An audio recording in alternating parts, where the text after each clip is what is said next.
En RCR presentamos Tu Candidato 2021. Segunda vuelta. Hola, ¿cómo están? Muy buenos días.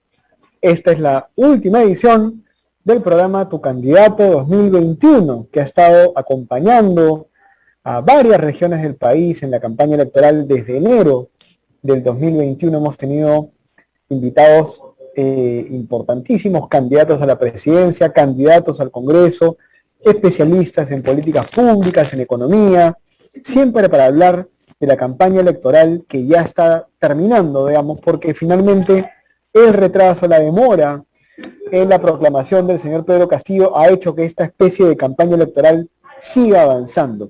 Entonces, hoy día nos toca un programa especial para cerrarlo, pero no sin antes mencionar algunos temas de coyuntura que son importantes. El primero es referente a lo que viene ocurriendo en Cuba, en la isla cubana, digamos, ¿no? Las revueltas que por primera vez en 60 años se dan en toda la isla, en más de 25 ciudades, movilizando a decenas de miles de personas.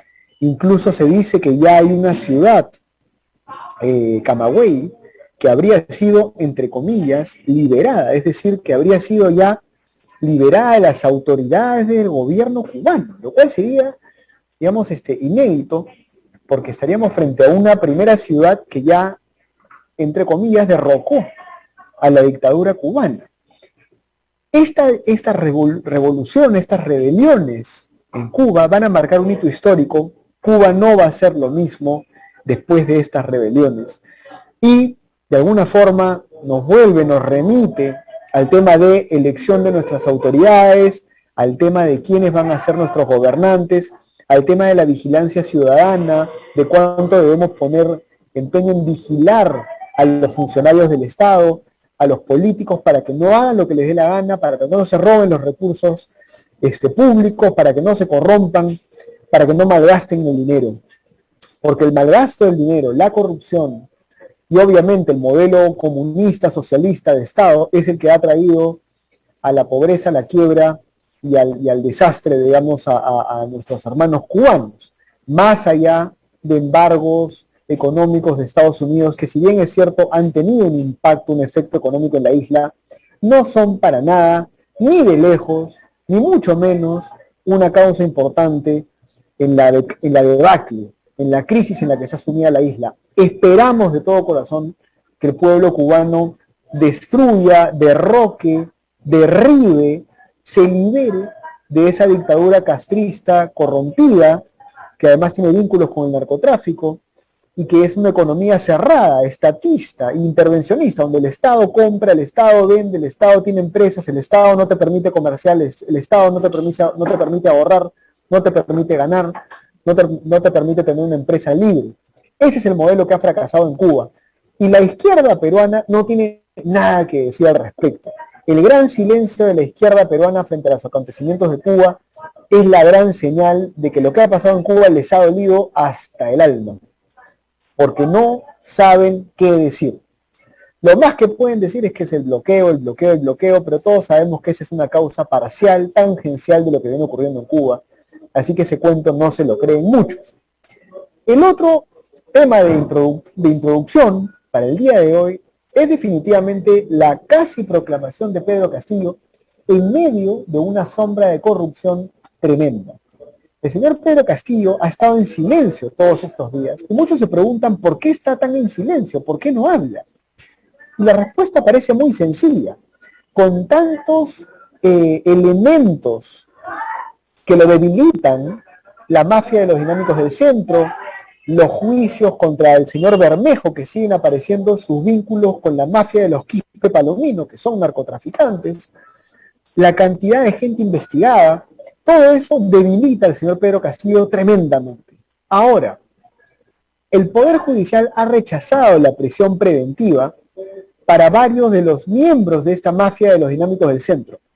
El haber rechazado esa prisión preventiva es algo muy sospechoso, porque si la hubieran aceptado y hubieran metido a la cárcel a varios de estos mafiosos, estos hubieran empezado a hablar, hubieran empezado a cantar, se hubieran acogido a la colaboración eficaz para que la fiscalía los pueda interrogar y les pueda sacar más de lo que ya les han dicho. Pero el Poder Judicial no ha querido pasar a aprobar esta prisión preventiva para esta cantidad enorme de mafiosos que son los que están rodeando al señor Castillo y al señor Cerrón. Ustedes me dirán, José Ignacio, el señor Pedro Castillo no tiene vínculos con ellos. Claro que los tiene, porque el señor Pinturita Cárdenas y otro de sus colaboradores que han sido parte de esta mafia, que están siendo investigados, acompañaban a Castillo de cerca y evidentemente, aunque no hayan sido mostrados todavía, es muy probable que hayan audios en donde esté involucrado el señor Castillo, no necesariamente hablando de robo, de corrupción o de mafia, pero sí enterándose, hablando de plata, hablando de financiamiento, lo cual ya es suficiente para que esté vinculado a este problema. Entonces tenemos un presidente muy débil, un presidente que entra con una debilidad tremenda. Un presidente así de débil no debería guardar un discurso radical, no debería mantener un discurso agresivo, un discurso de confrontación. Debería tener un gabinete de unidad, un gabinete de centro, un gabinete técnico. Un presidente así de débil debería respetar la independencia del Banco Central de Reserva, que como ustedes saben es la entidad que controla que la deuda, las reservas, el tipo de cambio se lleven de una manera correcta. Un presidente así de débil debería olvidar la peregrina y pésima idea de una asamblea constituyente, pero no sabemos si esto va a ser así. Ya cada año ha pasado algo peor y cuando uno piensa que las cosas no pueden ponerse peor en este país, las cosas se ponen peor. Así que vamos a ver qué ocurre con estos siguientes días. Hay todavía algunas movidas legales de parte del partido Fuerza Popular con las cuales ya no necesariamente uno podría estar de acuerdo, pero que siguen estirando este proceso un poco más. Un presidente débil, socialista, comunista, un país, una isla como Cuba, socialista, comunista, que se cae a pedazos. Las cosas ocurriendo al mismo tiempo, las coincidencias no existen. Creo que es tiempo para que entendamos que cualquier receta comunista, socialista no sirve para nada. Y creo que es tiempo, muy buen tiempo, para que las fuerzas que defienden la libertad crezcan, se organicen, se vuelvan más generosas, más colaborativas, más solidarias, y que el señor Castillo entienda que tiene que mantener la libertad económica, la inversión, la propiedad privada, el respeto por la libertad de la gente, aligerar la burocracia del Estado, aligerar los impuestos, aligerar las cargas de las leyes y la regulación, para que haya más riqueza, porque cuando hay más riqueza hay menos pobreza. Si él dice que su lema es verdadero y él quiere menos pobres en un país de ricos, entonces tiene que hacer que haya más ricos, no que haya menos ricos. Tiene que hacer que los pobres se vuelvan ricos, no que los ricos se vuelvan pobres. Una pausa comercial y regresamos con nuestro invitado aquí en Tu Candidato 2021. Ya retornamos con Tu Candidato 2021.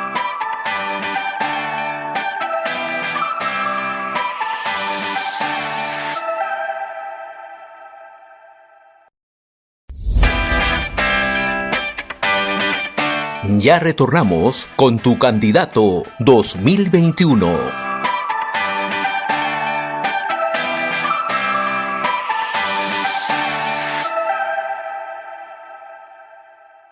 Gracias por estar con nosotros en Tu Candidato 2021. Regresamos después de la pausa. Y después de la introducción, como les habíamos comentado, tenemos con nosotros al señor Javier Bereche. Javier Bereche es el presidente de la Cámara de Comercio y Producción de Piura, y es el vicepresidente de Perú Cámaras, que como ustedes saben son organizaciones de la sociedad civil, pero que agrupan empresarios, emprendedores, para poder, digamos, reflexionar, compartir experiencias, también para poder ser representados, digamos, en aquellos temas en los cuales se vinculan con el Estado, se vinculan con las autoridades locales, ¿no? Y además, Javier también es colaborador docente de la Facultad de Ciencias Económicas de la Universidad de Piura. Javier, ¿cómo estás? Muy buenos días. Señor Betete, un gusto de saludarle. Y un saludo para toda su audiencia. Muchas gracias. Sí, este programa llega a 10 regiones del país, a casi una treintena de emisoras a lo largo de todo el país, desde Cajamarca, pasando efectivamente por Piura hasta Puno. Así que mucha gente de regiones nos está escuchando en este momento. Mi primera pregunta es, un poco con respecto a la perspectiva que tienen ustedes desde la Cámara de Comercio y Producción de Piura de esta situación política, de este contexto político en el cual nos encontramos. ¿Cuál es su opinión al respecto? Muchas gracias por la invitación, primeramente, y luego, efectivamente, ¿no? Nosotros vemos, al igual que seguramente la mayoría de peruanos, cómo se viene sumando a la crisis sanitaria que vive nuestro país, a la crisis económica, de la cual todavía no salimos y más bien se está agravando cada vez más, se suma esta crisis política que el país vive producto de esta incertidumbre y a la espera de que el Jurado Nacional de Elecciones pueda proclamar a la señora Keiko Fujimori o al señor Pedro Castillo. Y en esta incertidumbre, les pareciera, señor Beteta, que todavía seguimos en una campaña electoral, ¿no? Dando algunos mensajes de un lado y de otro, que lo que origina para nuestro país es desconfianza. Desconfianza en los actores políticos, en los actores sobre todo económicos, y del sector financiero, del sector económico y macroeconómico del país, que nos está impactando en la economía de las regiones, en las economías de las pequeñas, de las microempresas y también de la gran empresa, ¿no? Porque no podemos seguir soportando esta volatilidad del dólar que nos está ajustando económicamente, haciendo que nuestro poder adquisitivo sea cada vez menor, originando inflación. Fíjese, aquí en Piura el balón de gas ha subido a 58 soles. Es increíble, pero así cuesta un balón de gas hoy día ante esta coyuntura que vivimos, ¿no? Y esto es producto de la subida del dólar. Comentaba con el gremio de transportistas que la renovación de sus unidades hoy por hoy no les es posible, porque si antes invertían en una camioneta, les costaba 100.000 soles una combi o 70.000 soles un auto para trabajar. Hoy el auto les cuesta 80.000 y la combi les cuesta 115.000 soles producto del tipo de cambio. Entonces, estas son cosas que nos están retrasando.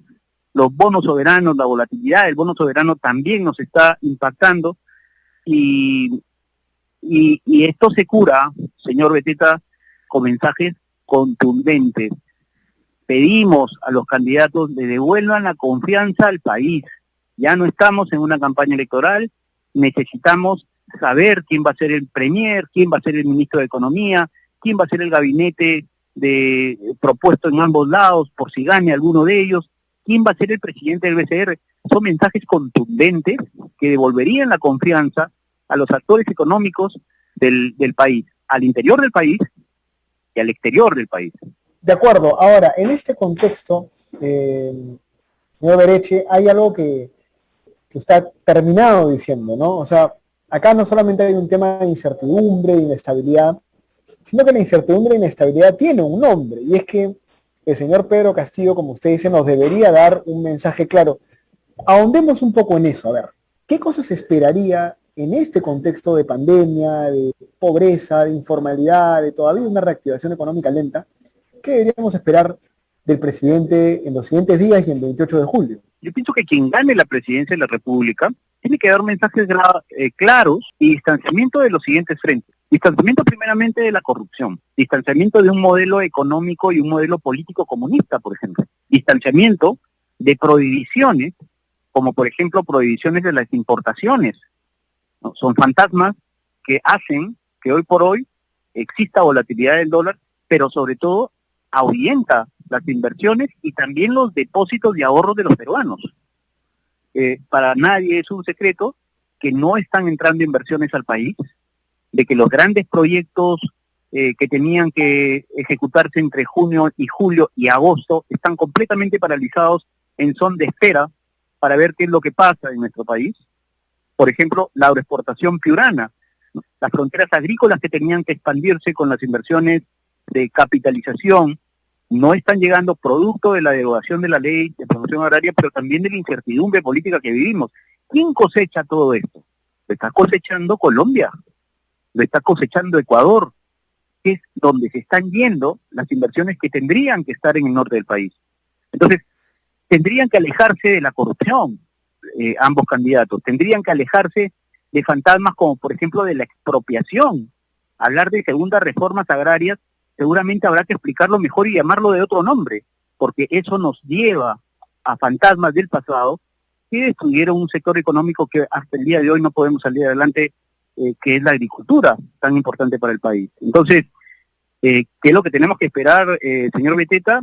O más bien, ¿qué es lo que no deberíamos esperar? Es lo que comento, mensajes contundentes y alejarse de idearios, por ejemplo, de partidos políticos que no están para nada vigentes en una actualidad moderna y próspera como todos queremos, ¿no? Y eso es lo que además debemos esperar también, que ambos candidatos, iniciando el gobierno, cualquiera salga elegido, de lo que sí deberían estar hablando es cómo nos van a curar. El país no está sano y necesitamos estar sanos.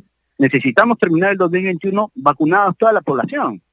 Necesitamos terminar el 2021 aprovechando la mayor demanda de productos que tiene el Perú en sus productos, que no lo estamos aprovechando. No olvidemos que no somos un país agrario y hoy por hoy todo lo que nosotros exportamos, el mundo lo está consumiendo por mucho más de lo que consumían antes del COVID, como por ejemplo las frutas y los cítricos, dado que el COVID demanda de una mesa más saludable, y eso es lo que nosotros producimos.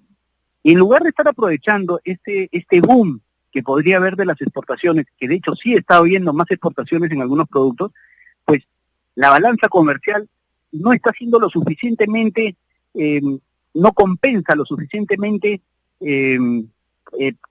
la pérdida que estamos teniendo por la volatilidad del dólar, dada la incertidumbre y desconfianza que existe en el país. Entonces, tendría que haber una congruencia entre los discursos de los candidatos y estas posibilidades de reactivación económica que el país tiene.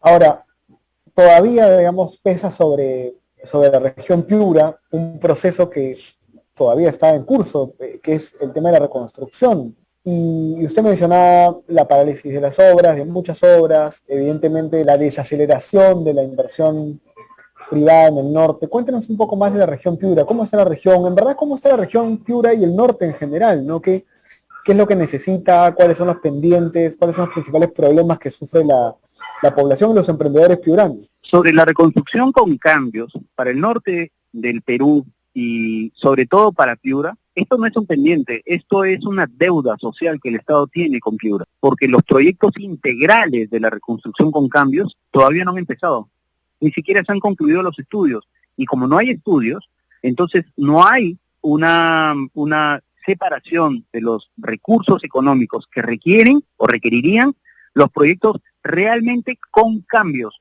o sea, aquellos integrales que van a transformar la forma de vivir del norte del país. El fenómeno del Niño, señor Beteta, en el mundo, en Norteamérica, no es una tragedia, no es un desastre natural. Ellos claman por un fenómeno del Niño porque llenan represas y llenan acuíferos para 13, 15 años, dependiendo de la intensidad del fenómeno, tener agua para la población, pero sobre todo para la agricultura. Mientras que nosotros en el norte del país el fenómeno del Niño es sinónimo de desastre. Entonces se supone que la reconstrucción con cambios, ese aditivo de con cambios, significa para nosotros poder guardar el agua y preparar las ciudades para que no nos malogre el agua. Ninguna de las dos cosas se ha hecho. No tenemos aún en ejecución o terminados los proyectos de drenajes pluviales para guarecer las poblaciones y las ciudades, ni tampoco tenemos los estudios culminados del manejo integral del río Piura. Entonces, si mañana o pasado o este verano llegara nuevamente el fenómeno del Niño en esta región, las consecuencias serían que las ciudades nuevamente se malograría la infraestructura, crecería la brecha de infraestructura porque se deterioraría, pero por otro lado, el más grave es que el río se saldría y nuevamente sufriríamos la inundación de las ciudades.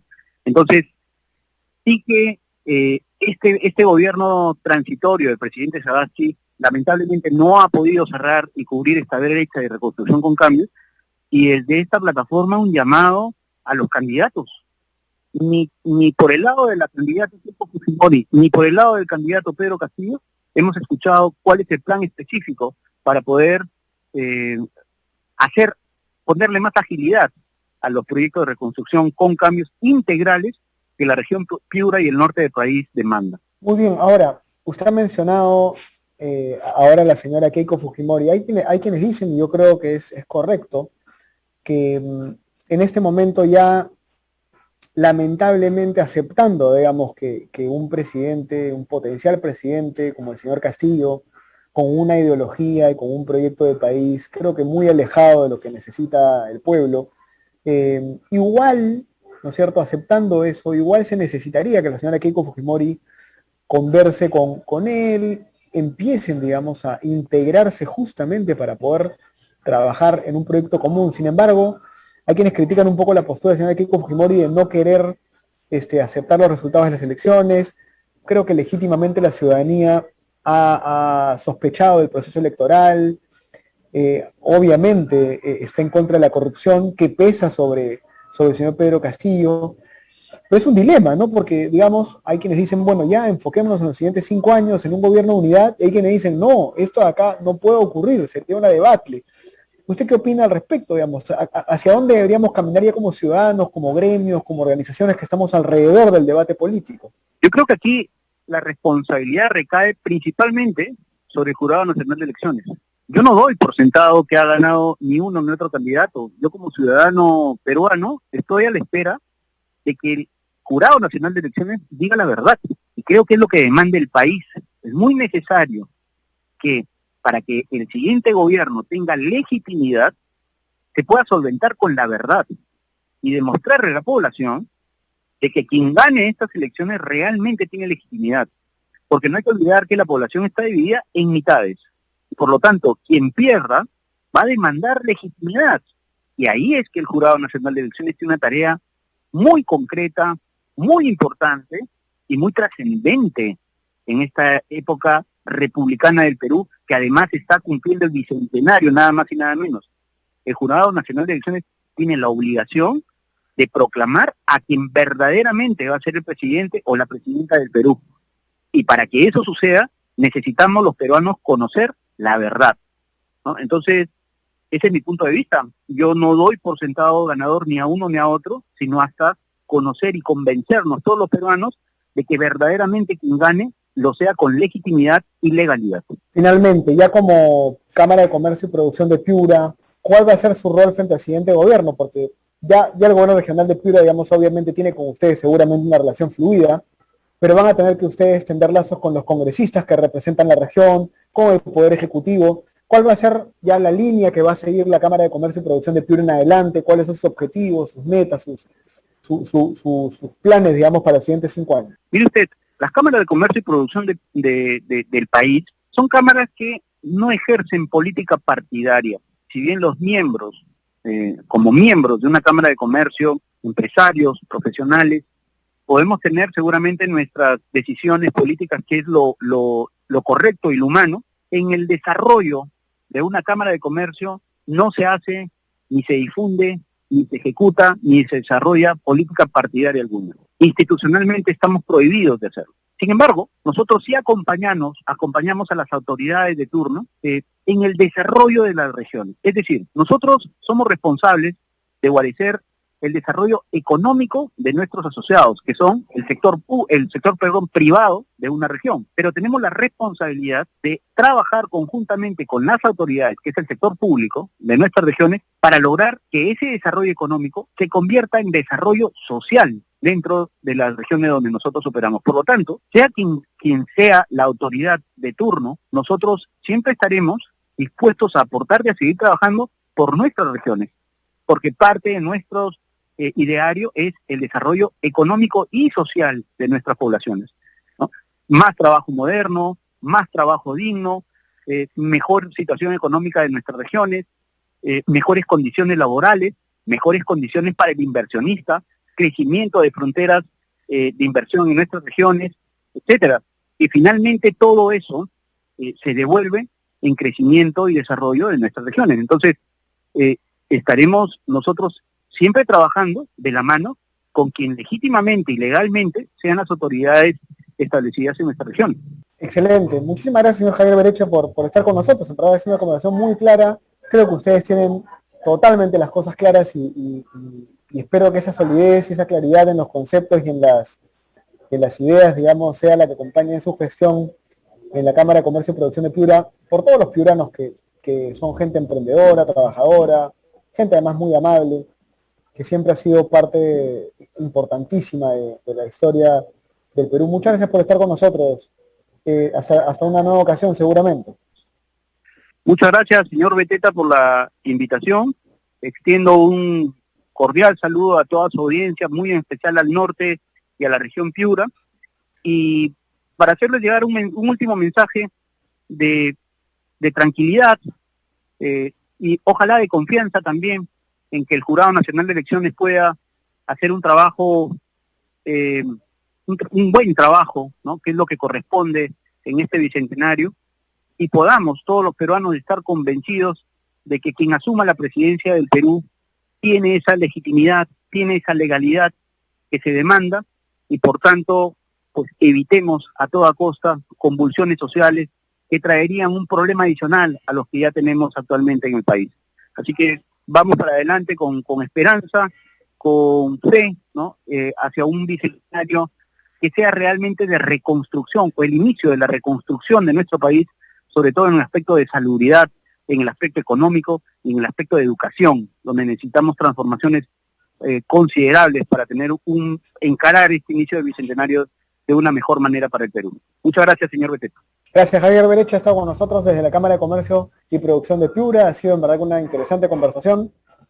Entonces, nada, creo que coincidimos con él en el diagnóstico, ¿no? Necesitamos un presidente que dé señales a favor de la inversión, a favor de la libre empresa, a favor de la propiedad privada, a favor de generar más negocios, más trabajo, y no, digamos, que venga con un discurso socialista, comunista, que hoy día está fracasando históricamente en la catedral del comunismo, en el nido del comunismo, en la cabeza de la serpiente, en la mamá de los pollitos, llámenlo como quieran. Pero el comunismo está fracasando en Cuba, el comunismo se está cayendo en Cuba. Sería increíble que nosotros los peruanos optemos, defendamos, nos complazcamos con un presidente que va a venir a traer un modelo fracasado a este país. Yo creo que nadie va a permitir eso, pero uno nunca sabe, como les decía en la introducción, en el Perú pasan cosas feas y uno piensa que ya no puede pasar algo peor y el país nos sorprende. Por eso hay que educar a nuestros hijos, hay que enseñarles de libertades, hay que enseñarles de la importancia de la empresa, de la importancia del trabajo, hay que enseñarles de la importancia del emprendedurismo, del emprendimiento, que las cosas no llegan gratis, que nada es regalado, hay que enseñarles a trabajar, a ser disciplinados, no a ser tacaños, flojos, egoístas, hay que enseñarles a ser responsables, disciplinados, desde la casa, en los colegios, para poder tener una nueva generación de gente trabajadora, esforzada, que no esté esperando que el Estado, papá Estado, le resuelva los problemas. Esa es la gran raíz de la situación en la que estamos y que tenemos que combatir.